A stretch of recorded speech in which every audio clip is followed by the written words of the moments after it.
Hello.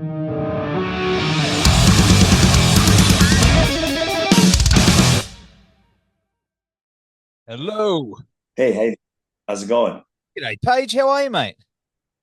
I'm doing well. How are you? Yeah, good. What's going? Where are you? You look very comfortable wherever you are in the world. I I'm relatively comfortable. I'm in my hotel in Switzerland. We roll in a half hour so to the gig. So Wow, man. Hey, it's yeah, all happening, brother. Hey, I want to say, today's a good day because man, Helmet and your music, not only with Helmet, through other bands, has weaved in and out of my life since my young years, and today's a good day. So I appreciate you jumping on board, mate. Thank you. cheers, man. My pleasure. Well, Cool, man, man. of course, the new Helmet album, Left, is out now everywhere, and you are absolutely spitting fucking venom on this thing, dude. Like, especially that first song, Holiday. I was like, whoa, whoa, whoa, whoa. Like, man, the impression I got though was it comes from a place of care and concern from where we are in the world and as a species, not just for the sake of spitting venom. Is that right? Yeah, yeah. I mean, we seem to be descending into chaos and each century of humankind has been more violent than the next, and the 20th century managed to murder millions of people, and here we are, listening to a presidential candidate in the United States talk about putting children in cages, anchor babies, meaning babies that were born in the United States but from immigrant parents.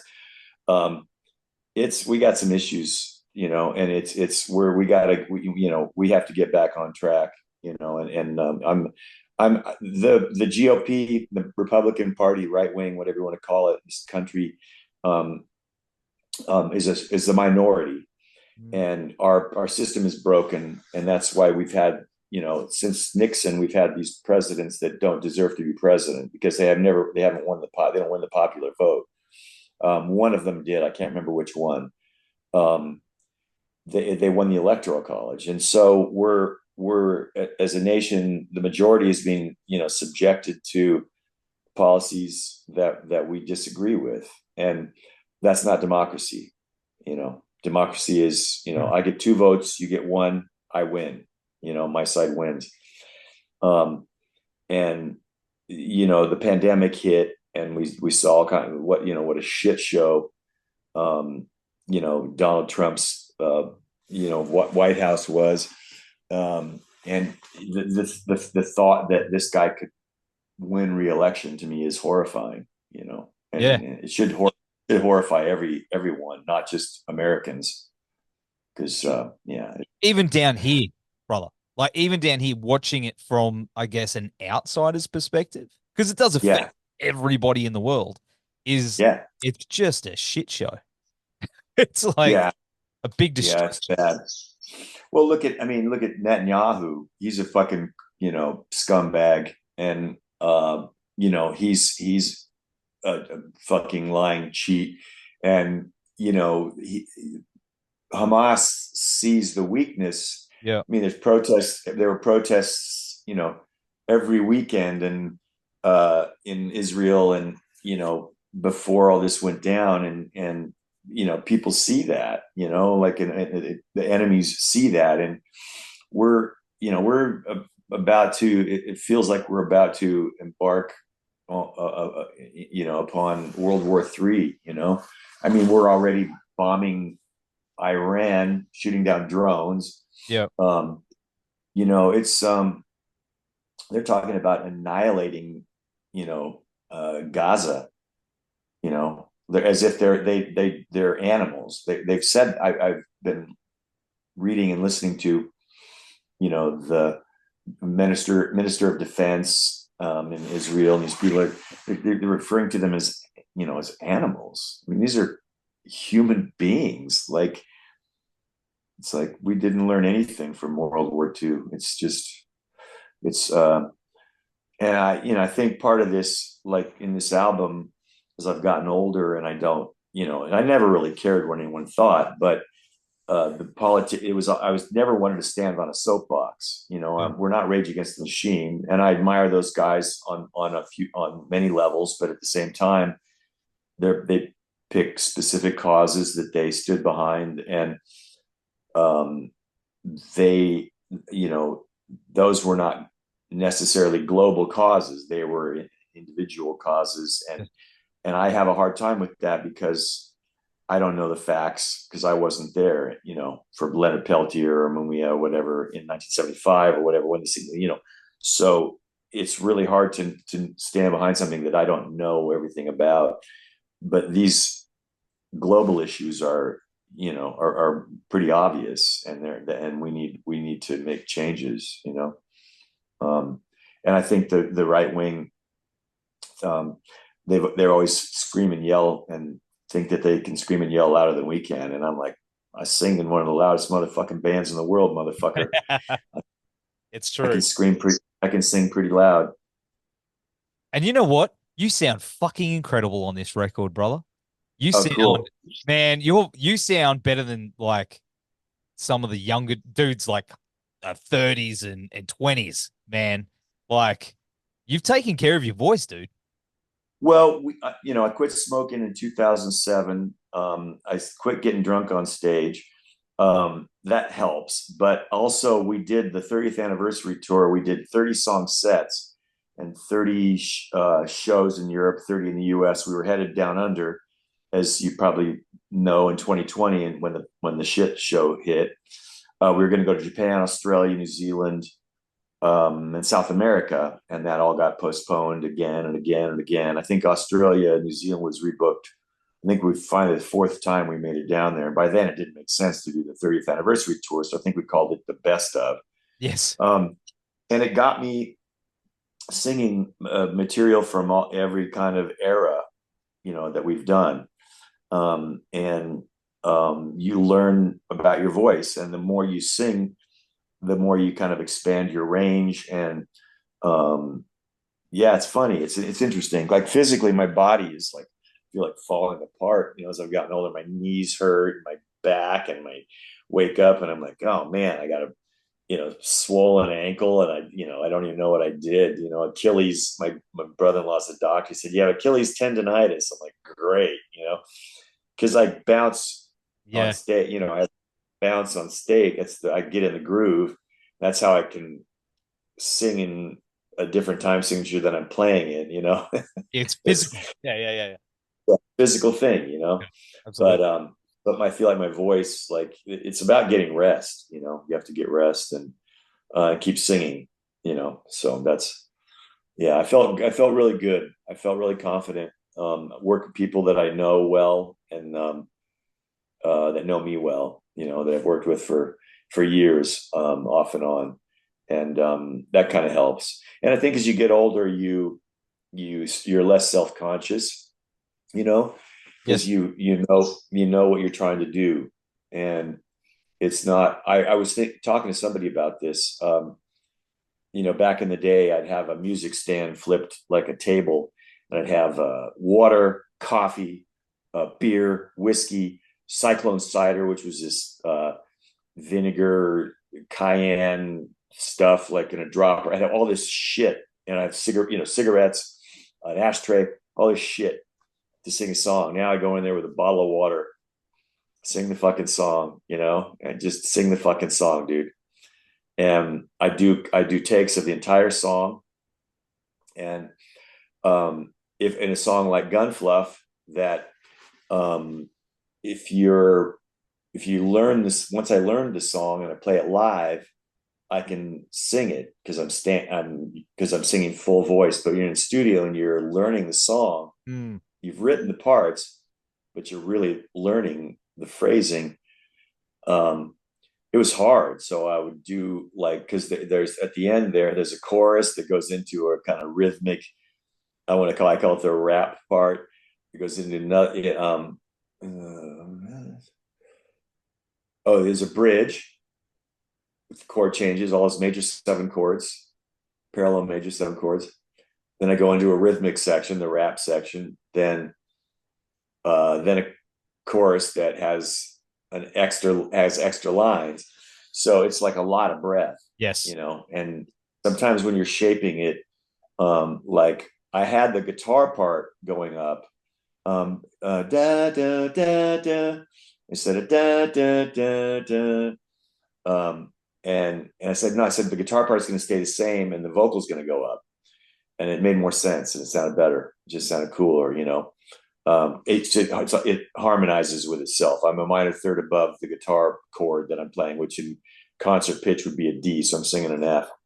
And it's, it's just kind of like some of it's experimentation and some of it's working it out at home, my home studio. Yeah. And knowing my vocal range too, I know I can hit notes, but I know I don't want to lay on that note for, like a song like Throwing Punches. I sing that note on a few songs on this album. But Throwing Punches is hard because I'm hammering on the same note. So your chords are like getting beat. Those ones. So no, I don't like, those ones, dude. I don't like doing that one live. It was like, play that song. Like, I don't like it. It's like too strainy, but I think every band's got that one song where they're like, why did I do that for? You're like, I really shot myself. Yeah. But it sounds fucking awesome. I've got 4 or 5 of them. Yeah. Oh man. After 34 years. I will say though, are you aware how many bands you've actually influenced? I mean, I don't know if you've actually kept tabs of it, but there's bands in Australia that as they came out, I was like, Helmet. You know what I mean? Like it's like there's a band down here, Grinspoon, if you heard of those guys. I've always they're pretty well-known band, Australian band, but I'm gonna get some hate mail for this, but I don't care. That I just hear so much of your music and your influence on so many bands, especially in Australia. It hits so hard, especially back in the 90s. You're not aware of that? You don't hear bands and go, oh, yeah, no, I don't know how many bands, but I mean, I've had so many people come up to me and tell me that, from Chino and the Deftones to Dimebag and Pantera and yes, the Korn guys, and people said it to me to my face, that's, it's flattering. I mean, I hear it. I certainly hear it. I hear it all the time. I hear it in fucking car commercials now. I mean, the thing is, there was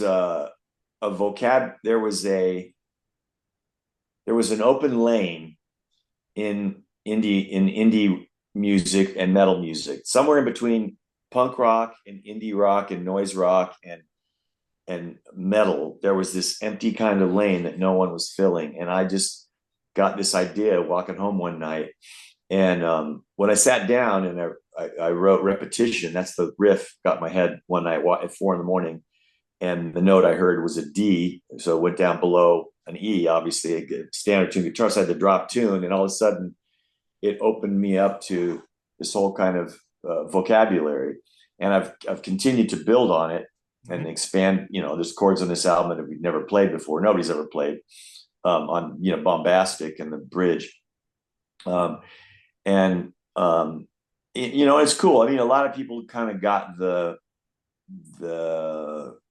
most basic aspects of it, and they're missing some of the subtlety. But I could point to Led Zeppelin and AC/DC and tell you maybe where I absorbed it from, like Kashmir, and Bad Boy Boogie, Malcolm's, bridge, or Highway to Hell, the turnaround, where there's this rhythmic displacement thing going on, and like, they're in 4, but they're not. Like, how did they do that? What happened? What just happened? And you're like, and I was always fascinated by that. And that's, a lot of people miss that, and I teach my student, I've been teaching and just really loving it. How to just count, and just don't worry about the time signatures. Just go 1, 2, 1, 2, 3. You're in 5. 1, 2, 1, 2, 1, 2, 3. You're in 7. And you can keep a pulse going and do any of those. That's a 3 against 4. 1, 2, 3, 4, 5. 1, 2. There's 5. 1, 2, 3, 4, 5. 1, 2, 3, 4, 1, 2, 3, 4, 5, 6, 7. 1, 2, 3, 4, 5, 6, 7. It's simple, but you have to practice it and you have to feel it. And it's this great feeling because you're like floating across the bar line. And that's what jazz, does. That's Sonny Rollins is doing when he's playing his saxophone solo, and so many kids now with Pro Tools and computers, they're snapping everything to this mathematical grid. Yes. Bores the shit out of me, man. I'm like, what do you think of so and so and so and so? I'm like, fuck, man. Like, push it forward. Do something. Come up with something new, man. They're losing that space, I think. A lot of bands are getting so digital that they're losing that live, the ambient room sounds, that you guys always seem to capture. The drums just always could breathe. Guitars could breathe, everything. It just felt like it was a much bigger sound. We still perform the songs live. Like the arrangement's done and we play the arrangement in the studio. When I talked to Linkin Park when I worked with them, they were like, yeah, we write everything in the studio, put pieces together, and then we learn it later. And I said, I write it and arrange it. We go and we learn it and spruce it up and play it as is, play the song. And we may fix something if there's a kit. We love a drum performance, but there's a snare, a hair off, or whatever. If it's obvious and drag or whatever, I'm not adverse to fixing one thing. But like when you polish it all up and bring everything to snap to this grid, it really takes the life out of it. There's an Australian band that my friend Dave Sardi was producing. I think they're called Jet. They had a big song, and I went in the studio to visit him and Greg Gordon, the engineer, who worked on Aftertaste, and they were working on their follow-up album, and they were playing video games in the other room while Greg Gordon was snapping everything to the grid. And their music is basic. I mean, it's super. Yes, it is. It's like rock, And I said, do they know you're doing this? And they said, no. And I was like, wow. That's that's did they find out though? Did they? Yeah. Well, I guess they'll know now. But I guess they will now. Yeah. Yeah. I don't know. Like they were maybe they were on a break when I was there for an hour. I don't know, but they didn't seem to really be participating in the process. And I'm a control freak. Everybody's accused me of that, and I'm, I confess, I'm there for every fucking note, everything. I mean, the mix, I let the mixer work, but he'll go through 20 mixes before he sends me something, and then I can give him my notes. Jim Kaufman was amazing that way. But that's how it worked with Andy Wallace and Terry Dave too. I get out of the room because I don't want to be there. I don't want to be there where they're dialing in a delay or a fucking whatever compression or whatever. It's like, it's boring. I do that at home when I'm mixing my orchestra, my film stuff, or my weird solo shit. But so I don't want to be there. I want to come in and and if something's weird, I'll be like, that's off. I don't like that. And plus with Andy, I would tell him there would be certain things that'd be in the song. I wouldn't tell him. I would just want to make sure he would find it, and he did every time, because his ears were so good. That's so good. And that's why you're in good hands. So you got to trust the people you work with, but you also have to participate in the process. And those guys didn't seem to really be there. So I don't know. I don't know their music at all. Sardi, they did wonders for his career because he ended up working with the Stones. So that's so crazy. Well, talk about that. That's something I did want to ask you, and you've probably been asked many times, but if you couldn't tell by my mug, I'm a very big Bowie fan. And I especially love his 90s stuff with Reeves. Like that, I think the guitar work on that stuff is just fucking incredible. And you jammed with him, you toured with him. How was it being part of that and learning all the eras of and incorporating that into your own, I guess, your own style and injecting yourself into that? It was a daunting task because I got a call and had from him and had 2 weeks to learn 30 songs and then go play Wembley Stadium. Oh man. Well, first, SNL, Conan, Rosie, Letterman, all these shows and stuff in the U.S. But it was amazing. I mean, he's a genius, obviously. It was also there's a certain kind of hired gun aspect to artists like that, and they get these really amazing musicians, kind of session studio cats. But it's when Reeves left, he was kind of he was Bowie's wingman. So that 13 years that they spent together, Hmm. that music had his personality in it. And so Bowie said, you don't have to do exactly what's on the records, play in the spirit of music.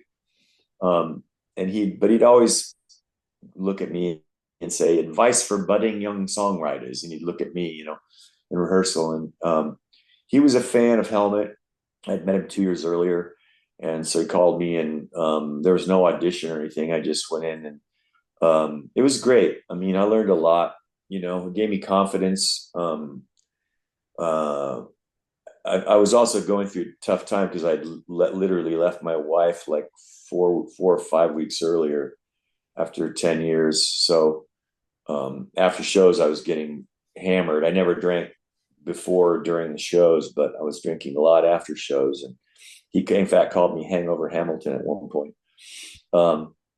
But yeah, I love him, love him. And it was a huge honor. I mean, it was crazy. I was super quiet because I wasn't never trying to get my moment with him or whatever. People are swarming around him all the time. Yeah. He was like, Paige is my quiet one. And I was like, I'm not gonna fucking get up your ass. Like you got everybody else is up your ass. I'm happy to learn your music and play with you. It's an honor, and I learned a lot. And he was beautiful, beautiful human being too. I think he was. I don't know what he was like when he was on cocaine in the '70s, but he was awesome. He was great, man. Good, good person. Oh man, that's an amazing story. Thanks for sharing that, dude. I know you probably get asked Yeah, about it more. Oh, yeah, I fell over. yeah, sorry. Yeah, no, I'm it's sitting on my. Okay, we have a few minutes, and I got to go meet oh the no. boys. Oh, sorry, mate. I'm enjoying hearing your stories about the album and stuff. But have you got another one? You haven't got another one. You just got a jet. I'm the last one. Yeah, they'll be waiting for me Oh, mate, I'm downstairs. sorry. Sorry to hold you up. I That's all did right. want to ask you though. I know you were just here, but have you got plans to come back, play some more? Not right now. Not right now. Um, my guess is realistically it would be in 2025, Yeah. probably. Next year we have a U.S. tour um, in the spring, a long one, and then we might go back to Europe for festivals at some point for a couple of weeks. So the band. I mean, to be honest with you, um, I loved making this record, and I love playing the shows, but I don't love the travel anymore. It's a bit much. Australia is a special place, so we'll always keep going back there. Europe is the tours are long because it's the only way you can financially afford to do it. And it's like I have a month left over here, and I feel like I've been here forever already. I think I've been here 3 weeks or something like that.